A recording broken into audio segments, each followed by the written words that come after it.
Hello guys, how are you? Welcome back to my channel. It's me, Steven. And I have a number of Q&A videos out there, but I have another one for you today. I've got a little list of, 10 or 12 questions that you guys have asked me either through Messenger, email, or as a reply to some of my videos. So I thought I would get to some of those questions, especially you know how I talk? I should just jump into the questions.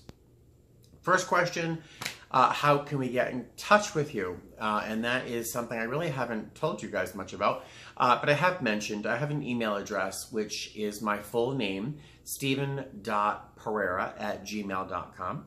That's probably the best way to get in touch with me if you need to ask me a question or want to make a comment. After making a reply here. So the best way to get in touch with me and I get an email like this, certainly make a reply below as long as you don't mind that comment being public. If you don't want it to be public, send me an email at steven.pereira@gmail.com. I do have a P.O. box as well, and I don't think I've actually told you guys about that. I opened a P.O. box when I had a crash pad here in Las Vegas, and I've just kept it for convenience. But the P.O. Box here in Las Vegas is P.O. Box 11596 in Las Vegas. The zip code here in Nevada is 89111. So it's P.O. Box 11596, Las Vegas, Nevada, and the zip code is 89111.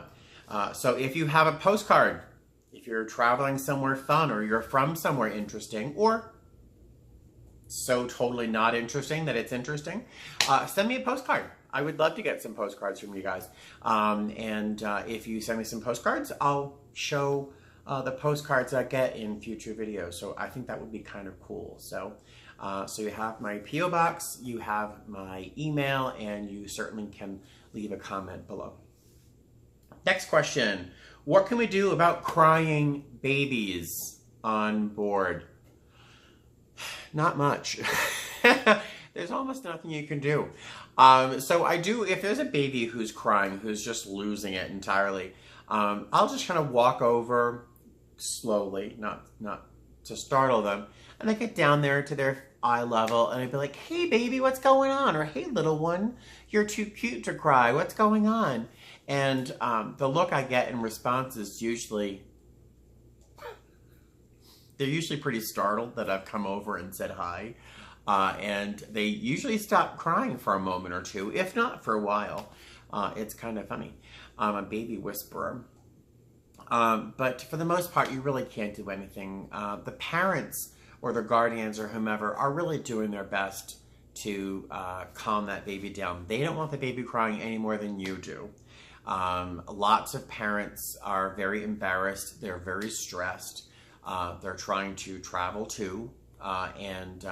They know that crying baby is really bothering people around them. So they're already stressed. So there's nothing you can do about the baby so much. But I really do encourage you, if you're a new flight attendant or an aspiring flight attendant, to focus on the parent, particularly if it's a solo parent, if it's a young mother or a father traveling with a little one or multiple little ones. Approach them with love, saying something like, "I see that your hands are a little full. Is there anything I can do to help? Can I get you a snack? Do you need to use the restroom without the babies? I can watch the baby for you if you want to use the bathroom." And I think it must be a luxury if you're a parent of a baby to be able to go to the bathroom by yourself. Ask the parent, is there anything I can do to make your day a little bit easier? And even if they don't take you up on that, and oftentimes they don't, they are almost always super grateful that you've actually taken the moment to ask if you can help at all. And I can promise you that everybody around that baby just witnessed you trying to do something about the crying baby or to make the environment a little less stressful. You may not be able to change the baby crying, but you can certainly help the parents and everyone around the baby understand that there's really nothing you can do. If there is someone nearby who is just losing their mind, you know that person. It used to be me. I used to be allergic to children until I got this job. If someone's losing their mind and they're just not handling it well, if you have an open seat, feel free, offer to move them to a seat that's away from the baby. If you can't move them, offer them a soda or juice or a bottle of water, maybe a snack or something. I think it might be difficult to be upset at a crying baby while you're eating Chex Mix, you know. So, you know, do what you can. Once again, I would try to make these gestures in terms of accommodating someone who's upset about the baby or the parents or something. I try to make these gestures known without shouting and without making a big scene. I definitely want people in the immediate vicinity to see that I'm doing something. That would alleviate a lot of stress from people who say, you know, why doesn't that flight attendant do something? I want them all to see that I'm aware and I'm trying to be proactive. But again, there's almost nothing you can do. How is life different now that I have a line? Well, I have a line. I'm not working my line this month. But how is my life different? Number one, I know how to prepare for my trips because typically I know where I'm going. Mind you, there can always be a little change, particularly during this part of the summer where there's a lot of really weird weather going on. So we may be rerouted or redirected or, diverted to another airport.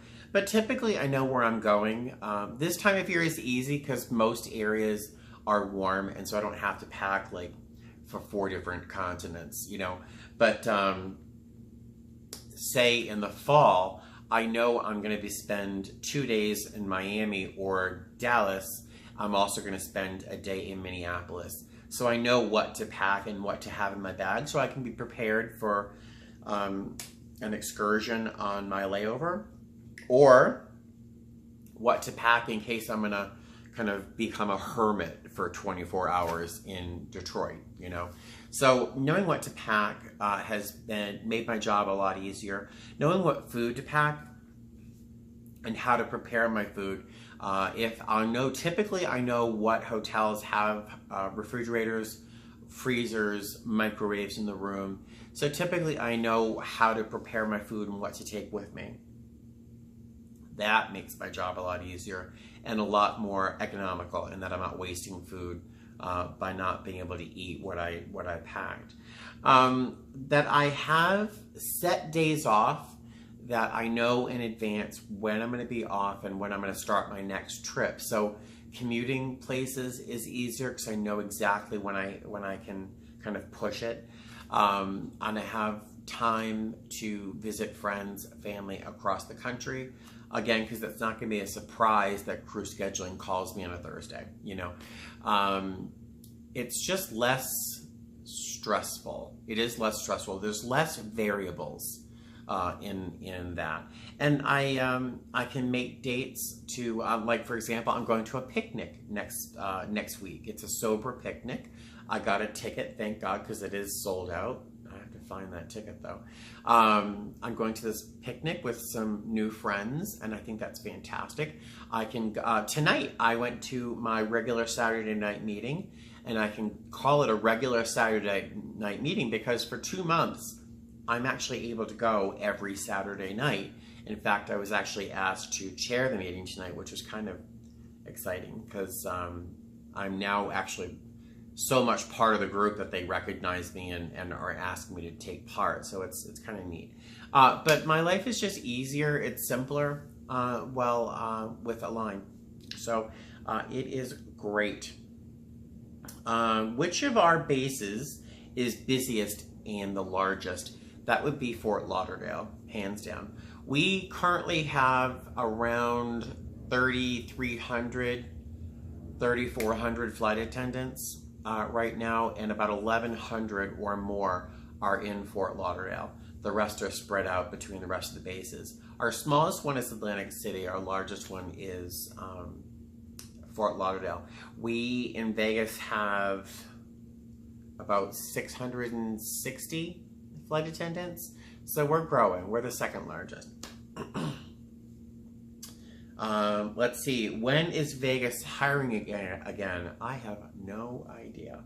I hope soon. We have some flight attendants coming in from this class, this current class, coming in. So that's pretty exciting.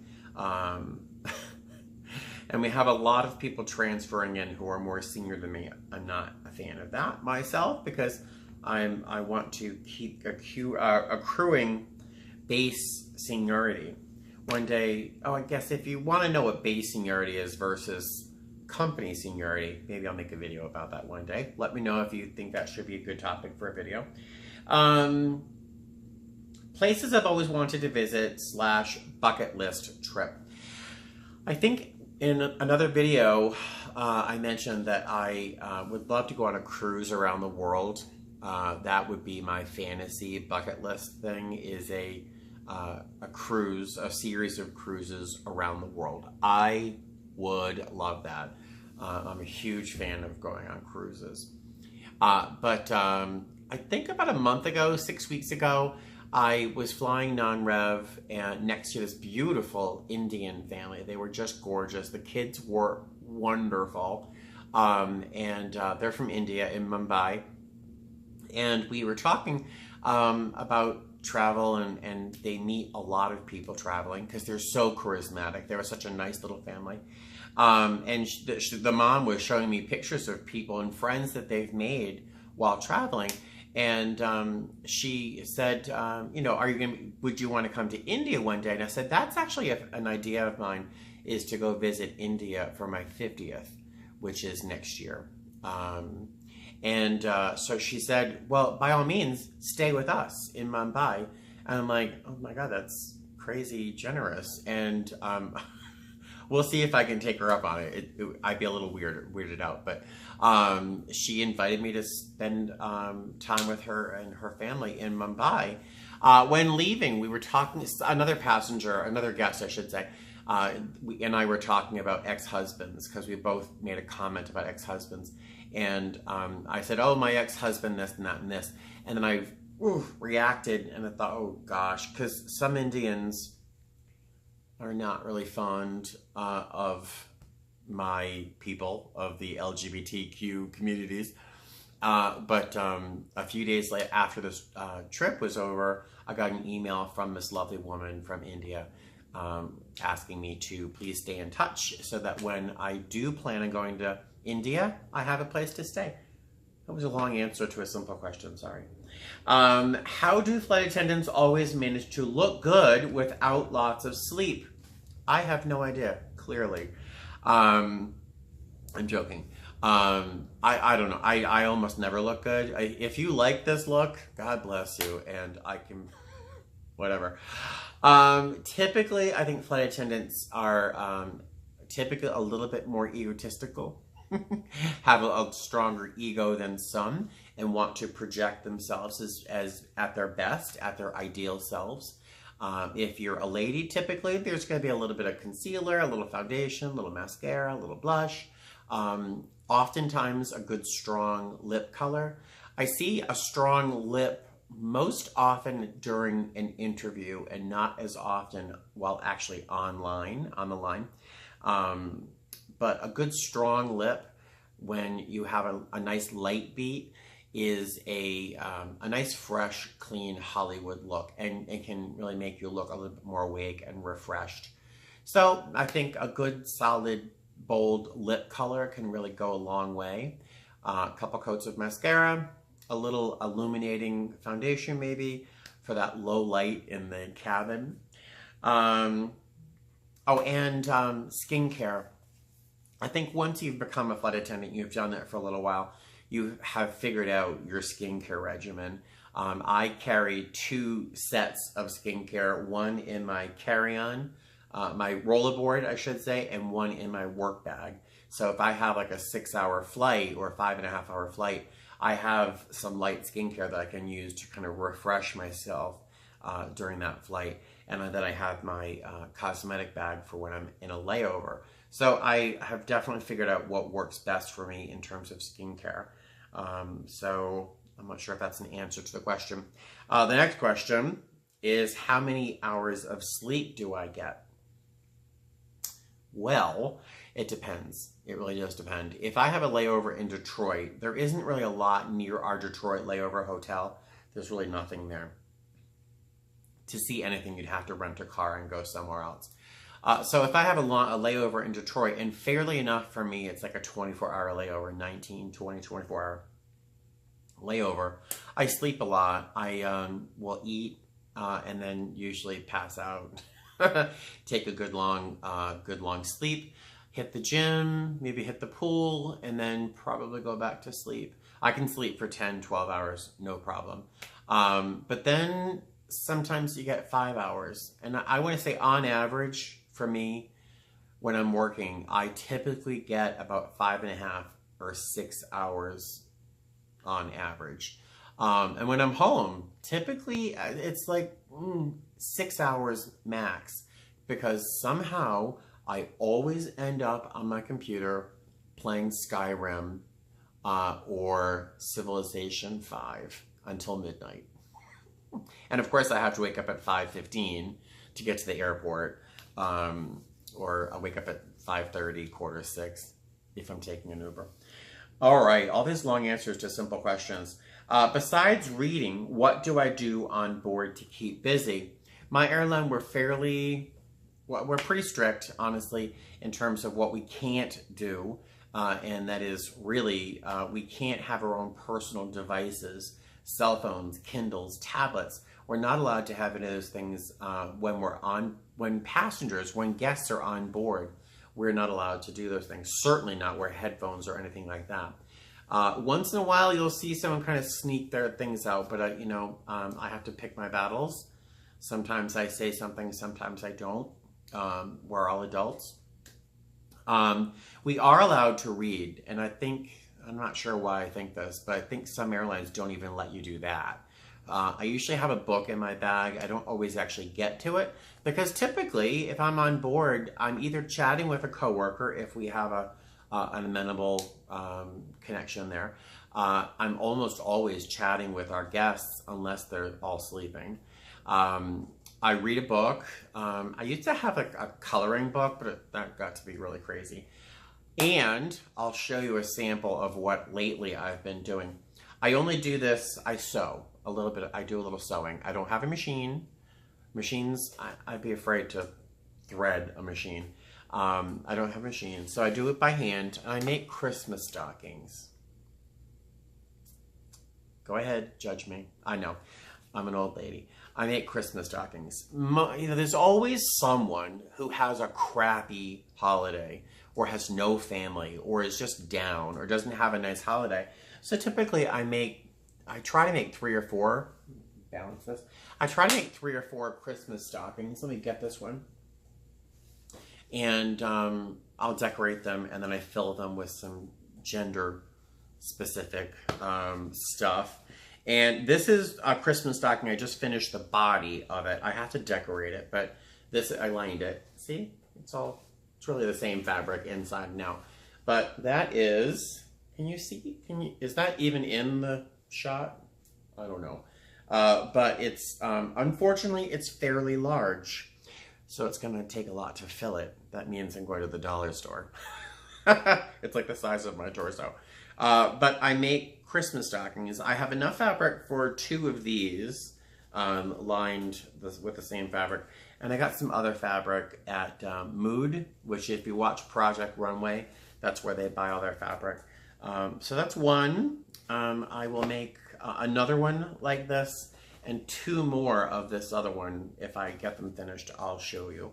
I'm not sure how to decorate this one. I think I might put like big buttons, lots of big different colorful buttons around on the top to decorate that. But someone who I think is deserving will get a Christmas stocking. Oddly enough, I did not and never have made one for myself. I know. I've always made them for boyfriends or my ex-husband. I've always made one for somebody else, but never for myself. I should probably make myself a Christmas stocking. All right, so that's what I do on board to keep busy. Always when I only sew in the back of the aircraft when I'm C or B on a 320 or a 319, so as not to, I don't know, that thread and needle goes all over the place, right? All right, so lastly, what are the duties of a flight attendant? Not to roll my eyes, but the number one duty of a flight attendant is 100% safety. You're a safety professional, beginning and end, alpha and omega safety professional, 100%. There is nothing else. Well, there is, but you are a safety professional. Then care and comfort. We make sure our guests are comfortable and that they feel cared for, and that everything moves smoothly and efficiently and timely. We want to make sure that we take care of them and get them on their way to where they're going on time and safely, but make sure that they feel comfortable and cared for as well. We are bartenders. We serve a lot of drinks. We also have to be bartenders in being very mindful and thoughtful about what we've served our guests. So I want to stay in constant communication with my coworkers. So if I've served one person 4 Crown Royals in the course of an hour and a half or 2 hours, that may be enough for that guest, and they really shouldn't maybe have any more. And then, but they know it, so they're going to ask my coworker to serve them. But if they didn't know how much I sold them, they might overserve our guests. So I want to make sure that I'm in communication with my coworkers when I feel someone may have had a little bit too much. Like a responsible bartender, I want to make sure that my guests get what they want, but also make sure they don't get more than they need. Babysitter. Typically, it's not always babysitting the children. Sometimes it's babysitting the adults. Therapists. People want to talk. They want to tell you it's their birthday. They want to tell you it's their anniversary. They want to tell you they won a lot or lost a lot in Las Vegas.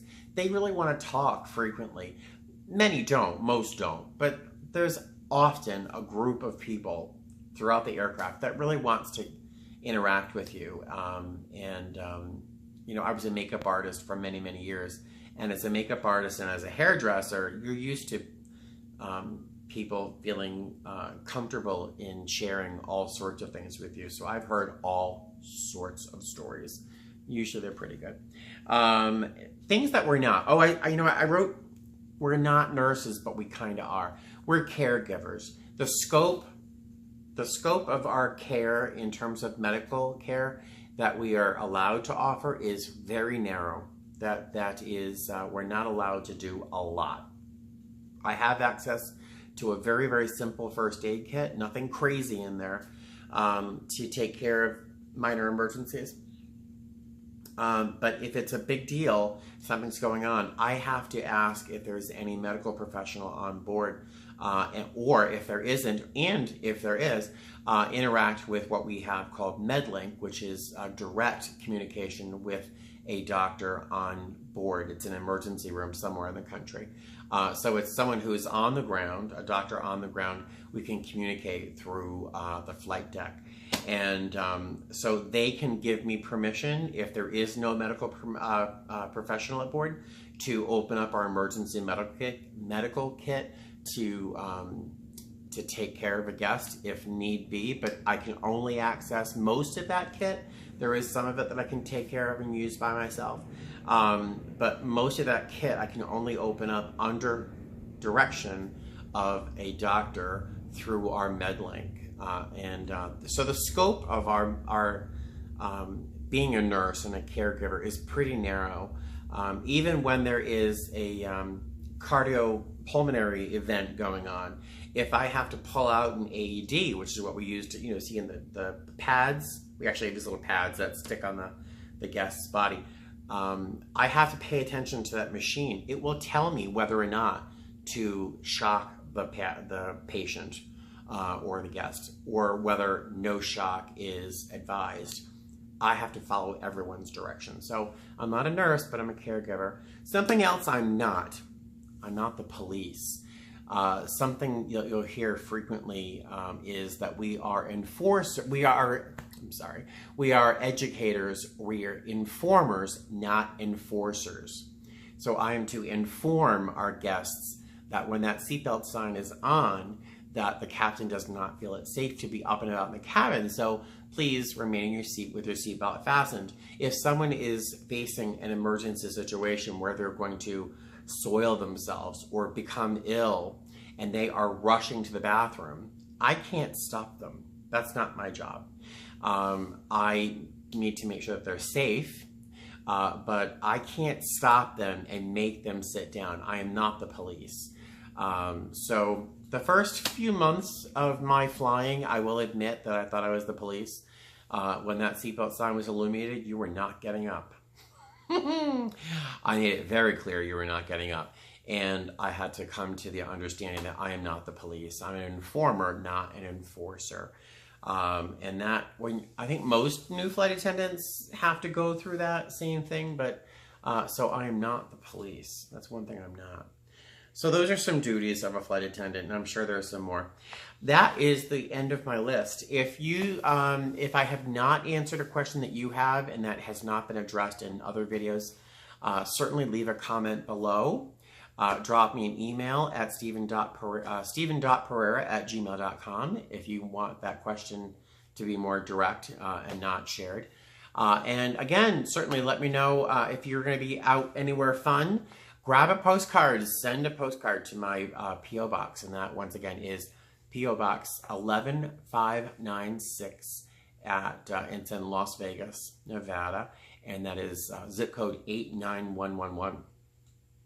All right, there you go. Thanks for watching. Hit subscribe because I do have a couple more fun videos, informative videos, if not fun, planned. And so to see those, you'll want to subscribe so you know when I make a video. There you go. I'm going to stop talking now. Have a good night, and I will see you later. Fly safe. Bye.